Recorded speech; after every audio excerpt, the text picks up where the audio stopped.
Okay, so I'm standing on top of the pressure hull at the stern of the submarine. Where I'm standing, there should have been a casing, the deck of the submarine. That's been removed and been taken to the compound next door to be restored. And behind me is the sheeting that's covering the conning tower. The contractors have only just finished shot blasting that, and that will be an area that we'll be moving in to start working on in the next couple of weeks. Looking this way down there, we're looking down towards the stern. On the level below this would be the rudder and the propellers, which we're going to have a look at in a minute.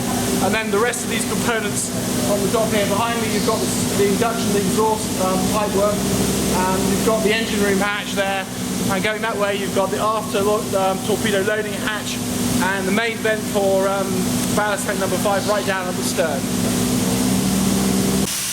Okay, so we're now standing at the stern section of the submarine. This area of the submarine was so badly behaved before that we've had to replace the entire thing. The stern section of an A-class submarine is affectionately known as the gut shaft because of its shape. Behind me you can see the 2 stern torpedo tubes and the bulkhead surrounding them. That's all original, but all the metal coming this way is all complete rebuild and involves a number of compound curves, so it took a long time for the contractor to affect the shape of the stern as it was originally. Basically, armature is built to the bow. Oh, right. So it doesn't fall off. Yeah.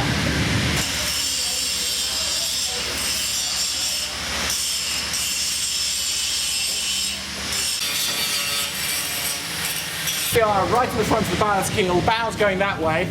This grilled area here is the original Second World War assembly, which was left in place. And then if you watch the ballast going down there, it's not hollow, some of it is solid cast iron blocks to provide ballast. But there are some apertures in the side of the ballast keel. One of them's got the gas ejector in it, so where they push the rubbish out when they're underwater, and the other one's got a hydrophone device in it.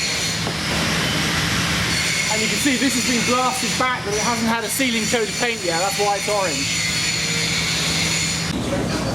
Okay, so what we're looking at here is the bow section of the submarine, and this top edge the camera's panning along is about the only part of it that's really going to survive. If you look down a bit, you'll see that in the lower sections of the bow they're completely rebuilding it with new steel work.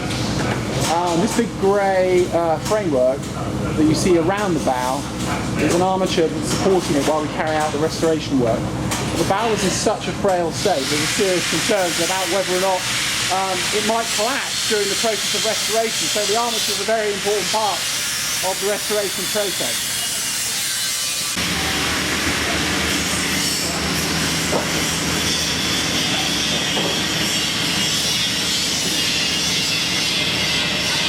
Okay, so we're now in the control room of HMS Alliance, and you can hear behind me the noise of the blasting. Surrounding the pressure hull of the submarine are a whole series of tanks running port and starboard, and we're having to blast the inside of those and reseal them so that we can protect them from future corrosion. So that's the noise you can hear transferring right through the pressure hull, which despite being 3/4 of an inch thick, transfers the noise remarkably well. As far as interpretation in the future, inside the submarine, the control room is something where we want to make it a lot more exciting and create a much more sensory experience. So around me at the moment you can see the control room fully lit by these bulkhead lights. But post-restoration we'll have re-illuminated a great deal of the instrumentation you can see around me and behind me, which is how it would have been when the submarine was actually at sea and in operation. And there'll also be a new sound system in here that creates not only the ambient sound of everything going on in the submarine, whether it was on silent running or just normal operational running, and there'll also be a scenario in here that depicts what it would be like to be attacked by a surface ship while dived underwater, and we're hoping this scenario will be a lot more exciting and a lot more explanatory than the one we've been using to date.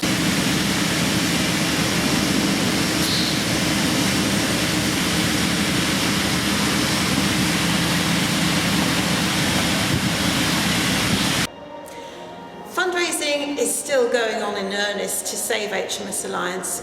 We've currently raised just over £3 million ourselves, and with the lottery grant of £3.4 million, we've got a further £200,000 left to go. Very shortly, in the next few weeks, 8th and 9th of December, we've got our next big fundraising event, which is Submarine Santa, when the whole of the inside of HMS Alliance turns into a wonderful Father Christmas grotto, complete with elves, and it really is an amazing event. And obviously, because the submarine's in that giant white tent at the moment, that's the big iceberg that the submarine's caught inside. So bring your family down. It'll be a great couple of days, and we'd love to see you there. Meanwhile, we are open for business right up until the end of December, so love to see you all.